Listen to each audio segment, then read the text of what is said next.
Dua pemuda asal Wonosobo, Jawa Tengah, Abdul Aziz dan Tahyan, dibekuk tim Ditreskrim Polda Kalimantan Selatan.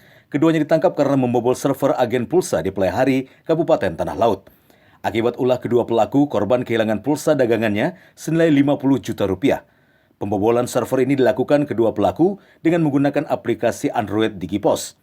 Setelah berhasil masuk ke akun korban, kedua pelaku mengalihkan saldo pulsa ke sejumlah nomor HP milik mereka. Kemudian dijual lagi untuk mendapatkan keuntungan. Diduga ada dua orang pelaku yang melakukan pencurian pulsa dengan cara mereka melakukan kalau kita istilahnya pembobolan sistem. Jadi pembobolan sistem yang kita namakan ada aplikasi add-on DigiPos.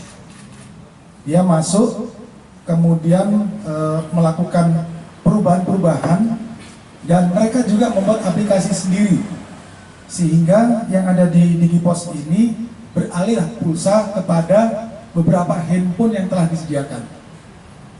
Jadi mereka sudah menyiapkan handphone sehingga pulsa yang dicuri dimasukkan di beberapa handphone itu. Nah, dari handphone tersebut mereka menjual kembali kepada siapa saja yang membutuhkan. Selain menciduk kedua pelaku, polisi menyita sejumlah barang bukti, seperti kartu ATM dan tabungan milik pelaku.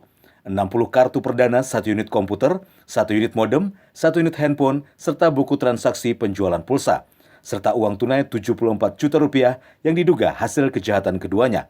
Akibat perbuatannya, keduanya terancam hukuman penjara 6 tahun. Satya Naka, Kalsel 1 Net, Banjarmasin.